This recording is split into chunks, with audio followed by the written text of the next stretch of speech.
নবী বিশ্ব নবী রাহমাতুল লিল আলামিন যখন মানুষের মাঝে কোরআন তেলাওয়াত করেন, মানুষের মাঝে যখন ওহির ইলম ছড়ায়া দিলেন, মক্কা কাফেররা, মক্কার মুশরিকরা ডাক দিয়া বলে, মুহাম্মদকে কোনোদিনও স্কুলে যাইতে দেখি নাই, মুহাম্মদকে কেউ শিখাইছে এমন দেখি নাই, মুহাম্মদ কারো কাছে গিয়ে পড়াশোনা করেছে এমন কোনোদিন দেখি নাই, কিন্তু মুহাম্মদ এত সুন্দর পড়া কোত্থেকে শিখলো? আল্লাহর নবী বিশ্ব নবী রাহমাতুল লিল আলামিন ডাক দিয়া বলেন, ও আমার সাহাবী, যেদিন তুমি এই কালিমা সাক্ষ্য দিয়েছ, লা ইলাহা ইল্লাল্লাহু মুহাম্মাদুর রাসূলুল্লাহ, যেদিন তুমি এই লা ইলাহা ইল্লাল্লাহ সাক্ষ্য দিয়েছ, তোমার সাক্ষ্য দিতে দেরি হয়েছে, আল্লাহ রাব্বুল আলামিন তোমার জিন্দেগীর গুনাহ মাফ করতে দেরি করেন নাই। আমি আপনাদের সামনে পবিত্র কোরআন শরীফের সূরা ইব্রাহিমের 2খানা আয়াতে কারিমা তিলাওয়াত করেছি। রাসূল করিম সাল্লাল্লাহু আলাইহি ওয়াসাল্লামের রেখে যাওয়া অসংখ্য অগণিত হাদিস মোবারক থেকে একখানা হাদিস পাঠ করেছি। এই আয়াত এবং হাদিসকে সামনে রেখে যে আলোচনাটা করতে চাই সেটি হলো, বিশ্ব নবী রাহমাতুল লিল আলামিন সাইয়্যিদুল মুরসালিন মুহাম্মাদুর রাসূলুল্লাহ সাল্লাল্লাহু আলাইহি ওয়াসাল্লাম, আল্লাহ উনাকে যেই সময় আবির্ভূত করেছেন, যেই সময় রসুলকে আমাদের কাছে পাঠাইয়াছেন, ওই সময় মক্কার যে মানুষরা ছিল, আরবের যেই মানুষরা ছিল, এরা জন্মগত দেখতে মানুষ কিন্তু গুণগত মানুষ ছিল না। আল্লাহ নিজেই এদের বৈশিষ্ট্য তুলে ধরেছেন। আল্লাহ বলেন, ওগো নবী, আপনার মাঝে আর আপনার আগের নবীর মাঝে বড় একটা গ্যাপ পড়ে গেছে। আল্লাহর নবীর আগে সর্বশেষ আরবে যেই নবী এসেছিলেন তার নাম হলো ইসমাঈল আলাইহিস সালাম। ইসমাঈল আলাইহিস সালামের পরে আল্লাহর নবী পর্যন্ত আরবে কোনো নবী আসে নাই। এই যে লম্বা একটা গ্যাপ, দীর্ঘদিন ধরে আরবের মানুষের কাছে ওহির ইলম না আসার কারণে, ওহির বাণী না আসার কারণে, দীর্ঘদিন বৃষ্টি না হলে মাটি জমিন যেমন আর জমিন থাকে না, মরুভূমি হয়ে যায়, ওই মানুষগুলার দিলও আর দিল রইছে না, এগুলো ফেটে চৌচির হয়ে শক্ত মরুভূমি হয়ে গেছে। আল্লাহ নিজে এই বৈশিষ্ট্যের কথা কোরআনে উল্লেখ করেন। আল্লাহ বলেন, লিতুনযির কওমান মা উনযিরা আবাউহুম ফাহুম গাফিলুন।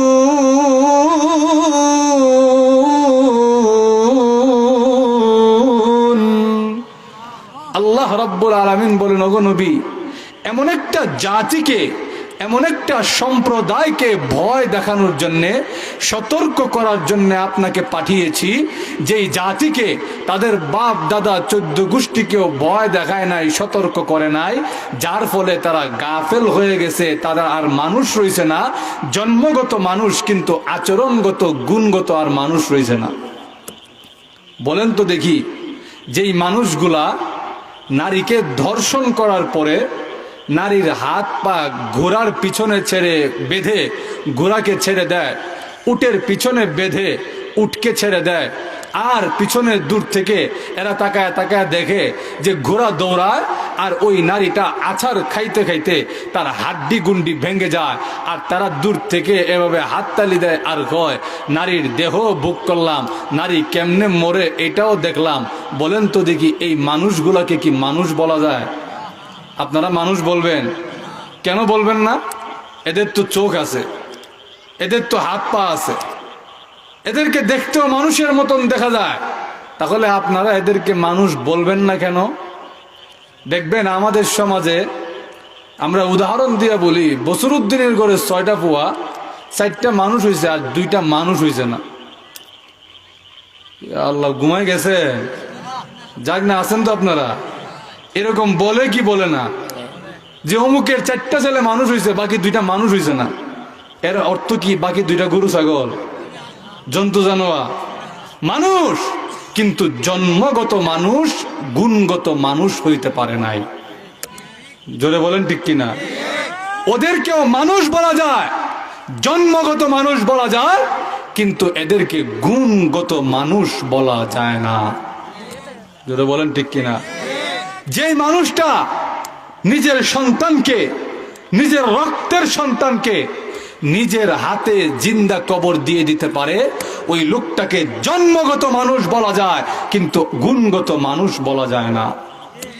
জোরে বলেন ঠিক কিনা? আল্লাহর নবী এমন সমাজে আবির্ভূত হয়েছেন, এমন সমাজে নবীর আবির্ভাব হয়েছে, যেই সমাজের প্রত্যেকটা মানুষ ছিল জন্মগত মানুষ, একটাও গুণগত মানুষ ছিল না। এজন্য আল্লাহ বলেন, ওগো নবী, এই গুণ জন্মগত মানুষকে যদি আপনার হিদায়াত দিতে হয়, এই জন্মগত মানুষগুলাকে যদি গুণগত মানুষে পরিণত করতে হয়, এই বর্বর সমাজের বর্বর মানুষকে যদি আপনার সোনালী সমাজের সোনালী মানুষে পরিণত করতে হয়, তাহলে আপনার ওহির ইলম দরকার। জোরে বলেন ঠিক কিনা? ওহির ইলম এমন একটা ইলম, দ্বীনি ইলম, দ্বীনি শিক্ষা এমন একটা ইলম, এই ইলম ছাড়া সমাজকে সংস্কার করা সম্ভব নয়। জোরে বলেন ঠিক কিনা? ওই যুগের মানুষেরা কেমন বর্বর! আল্লাহর নবীর কাছে বনু তামিম গোত্রের একজন নেতা, তিনি এসে আল্লাহর নবীর হাতে হাত রেখে কালিমা পড়ে মুসলমান হয়েছেন। 2টা চোখ বেয়ে অজরে পানি পড়তেছে। আর নবীকে গিয়া বলে, ওগো নবী, আমার মনে হয় আল্লাহ আমার জিন্দেগির গুনাহ মাফ করবেন না। আল্লাহর নবী, বিশ্ব নবী রাহমাতুল লিল আলামিন ডাক দিয়া বলেন, ও আমার সাহাবী, যেই দিন তুমি এই কালিমা সাক্ষ্য দিয়েছো, লা ইলাহা ইল্লাল্লাহু মুহাম্মাদুর রাসূলুল্লাহ, যেই দিন তুমি এই লা ইলাহা ইল্লাল্লাহ সাক্ষ্য দিয়েছো, তোমার সাক্ষ্য দিতে দেরি হয়েছে, আল্লাহ রাব্বুল আলামিন তোমার জিন্দেগির গুনাহ মাফ করতে দেরি করেন নাই। এই কালিমার সাক্ষ্য দেওয়ার সাথে সাথে তোমার জিন্দেগির গুনাহ মাফ হয়ে গেছে। ওই সাহাবী এরপরেও চোখের পানি ছেড়ে দিয়া কাঁদেন, আর নবীকে ডাক দিয়া বলেন, ওগো নবীজি, আমি এমন একটা গুনাহ করেছি, আমার মনে হয় আল্লাহ আমাকে ওই গুনার কারণে জিন্দেগিতে মাফ করবেন না। ওগো নবীজি, এমন এক গুনাহ আমি করে বসেছি, আমার ওই গুনাহ কোনোদিন ঘুমাইতে দেয় না, ওই গুনার কারণে আমি শান্তি মতো খাওয়া দাওয়া করতে পারি না। ওগো নবীজি, ওই গুনার কারণে আমার মনে হয় আল্লাহ রাব্বুল আলামিন আমার জিন্দেগির গুনাহ কোনোদিনও মাফ করবেন না। আল্লাহর নবীকে ওই সাহাবী ডাক দিয়া বলেন, ওগো নবীজি, সেই গুনাহটা হইল, আমার একটা ছোট্ট ফুটফুটে সুন্দর মেয়ে বাচ্চা ছিল, ওই মেয়ে বাচ্চাকে আমি বড় আদর করে লালন পালন করতাম, কিন্তু আমার সমাজ এমন সমাজ ছিল, আমার সমাজে যদি কারো কন্যা সন্তান জন্ম নিত, ওই কন্যা সন্তানকে জিন্দা কবর দিয়ে দিত। আমার ওই মেয়েটা যখন বড় হয়েছে, আমাকে আব্বু আব্বু বলে ডাকা আরম্ভ করেছে, আমি আমার ওই মেয়েটাকে জিন্দা কবর দিতে চাই নাই, কিন্তু আমার মনে হয়েছে আমার সমাজের মানুষেরা আমার দিকে আঙ্গুল তুলে তুলে ঠাট্টা মশকরা করবে, যে আমাদের সমাজে আমরা মেয়ে হইলে আমরা জিন্দা কবর দিয়ে দেই, অথচ আমাদের নেতা দিকে তাকাইয়া দেখো, আমাদের নেতা এখনো তার মেয়েকে জিন্দা কবর দেয় নাই। সমাজের মানুষের কাছে লাঞ্ছিত হওয়ার ভয়ে আমি আমার মেয়েটাকে একদিন নিয়ে রওনা হয়ে গেলাম। মরুভূমিতে যখন আমি আমার মেয়েটাকে রওনা করলাম, আমার মেয়ে দৌড়ায় দৌড়ায় আমার আগে চলে যায়, আর দৌড়ায় আমার কাছে এসে বলে, আব্বু, আমরা কোথায় যাই, কেন যাই, কই যাই গো বাবা? আমি কোনো জবাব দেই না।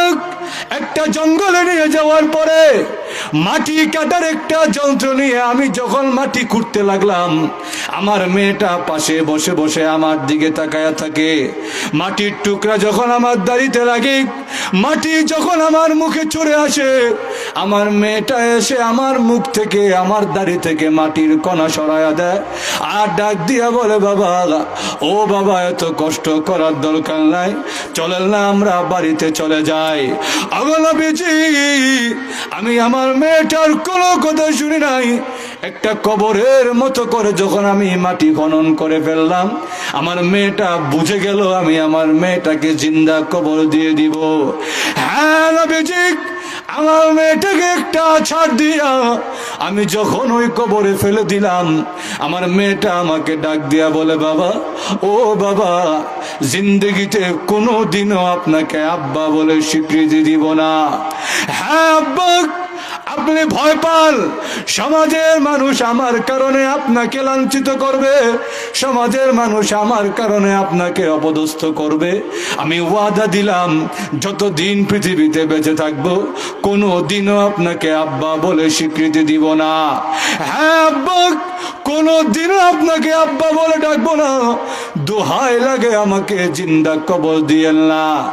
নবীজি, আমি আমার মেয়েটার কোনো কথা শুনি নাই। একটা ইটের আদলা নিয়ে, একটা ইটের কোনা নিয়ে এত জোরে আমি আমার মেয়ের মাথায় আঘাত করলাম, আমার মেয়ের মাথা ফেটে রক্ত বের হয়ে গেল। আমি আমার মেয়েটাকে ওইখানেই জিন্দা কবর দিয়ে দিলাম। ওই গুনার কারণে আমি কোনোদিনও ঘুমাইতে পারি নাই।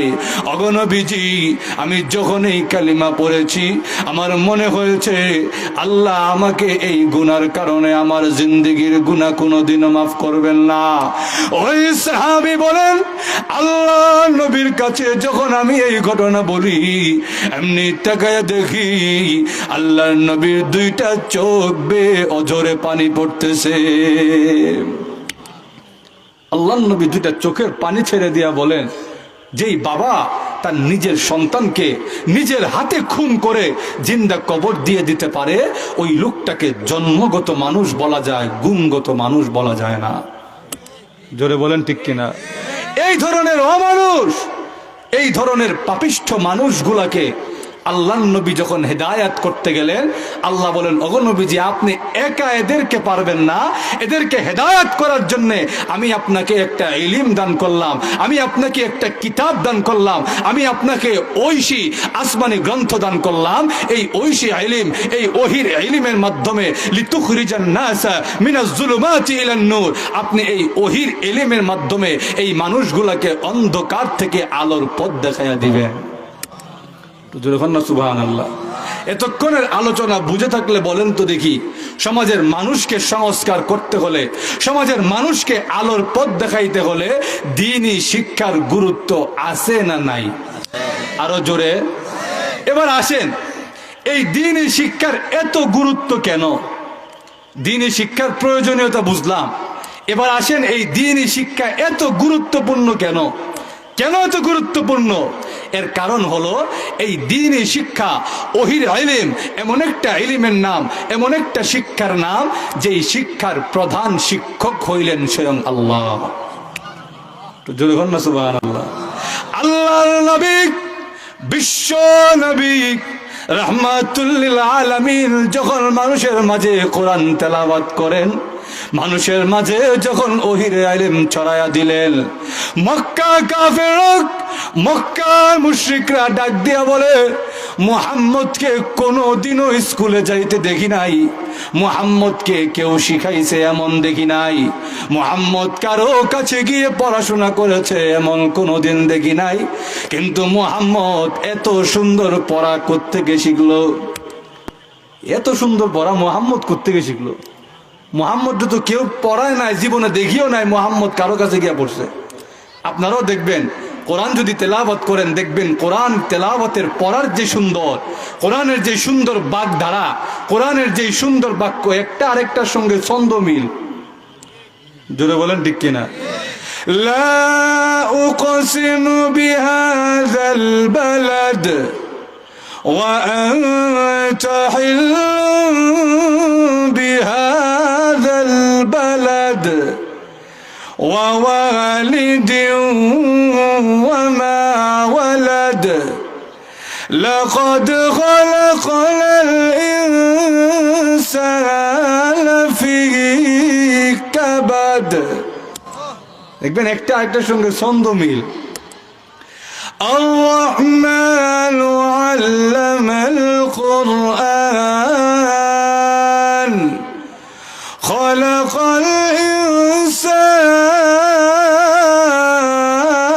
الإنسان علمه البيان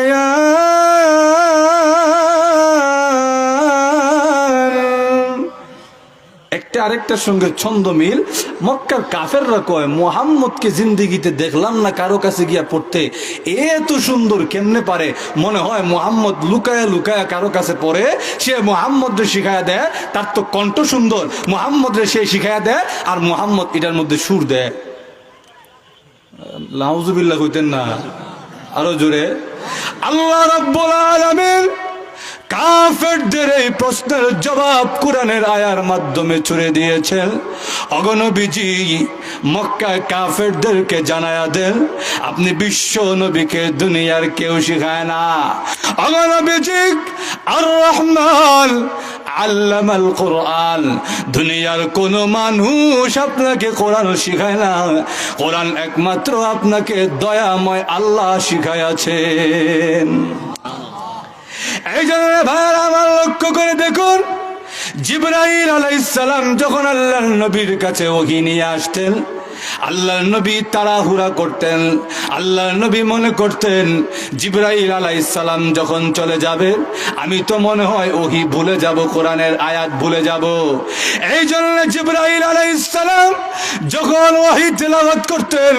জিবরাইল আলাইহিস সালাম যখন কোরআন তেলাওয়াত করতেন আল্লাহর নবী জিবরাইল আলাইহিস সালামের সঙ্গে দ্রুত পড়ার চেষ্টা করতেন আল্লাহ রাব্বুল আলামিন কোরআনের আয়াত নাজিল করে জানায়া দিয়ে অগণবীজি আপনি দ্রুত জিহ্বা নাড়ানোর কোনো দরকার নাই অগণবীজি জিবরাইল আপনার উস্তাদ নয় আপনার উস্তাদ সরাসরি আমি আল্লাহ ইন্না আলাইনা জামআহু ওয়া কুরআনা অগণবীজি জিবরাইল আপনার উস্তাদ নয় আপনার উস্তাদ হইলাম আমি স্বয়ং আল্লাহ আমি আল্লাহ আপনাকে কোরআন শিখায়া দিব শুধু শিখায়া দিব না এই কোরআন আপনার সিনার মধ্যে আমি মহান আল্লাহ জমা করে দিব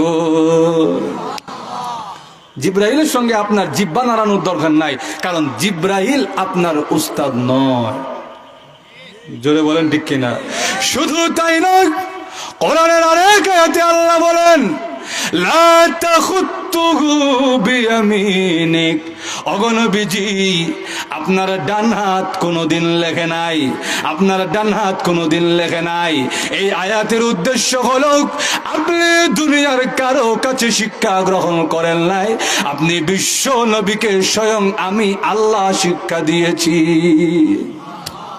জোরে বলেন না সুবহানাল্লাহ তাহলে এবার বুঝে থাকলে বলেন তো দেখি ওহির ইলমের প্রধান এবং প্রথম শিক্ষক কে আরো জোরে আল্লাহ যেই শিক্ষা দিয়েছেন আল্লাহর কসম এই শিক্ষার বাহিরে গেলে এই সমাজকে সোনালী সমাজে পরিণত করা যাবে না জোরে বলেন ঠিক কিনা ভাইরা আমার লক্ষ্য করে দেখুন এই ওহির ইলমের মাধ্যমে আল্লাহর নবী বিশ্ব নবী রাহমাতুল লিল আলামিন আমাদের সমাজে অনেকে কয় দেখবেন যে মোল্লারা প্লেন আবিষ্কার করতে পারে না এ আল্লাহ কয় কি কয় না কয় আমরা দেখি আমাদের স্কুল কলেজ থেকে ডাক্তার ইঞ্জিনিয়ার হয় মাদ্রাসা থেকে ডাক্তার ইঞ্জিনিয়ার হয় না এমন কয় কি কয় না কয় মোল্লারা রোবট আবিষ্কার করতে পারে না এই প্রশ্ন যে করে এর চাইতে বড় বেয়াক কলার কেউ হইতে পারে না জোরে বলেন ঠিক কিনা প্রথম কথা তো হইল মাদ্রাসার শিক্ষার উদ্দেশ্য প্লেন বানানি না জোরে বলেন ঠিক কিনা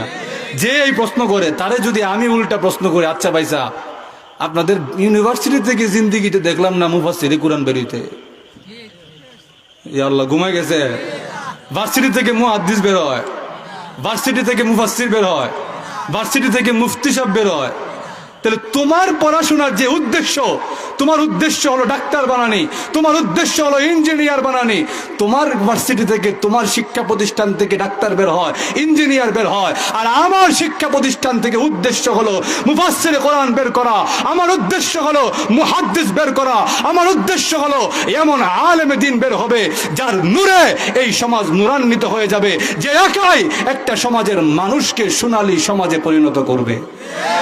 জোরে বলেন ঠিক কিনা?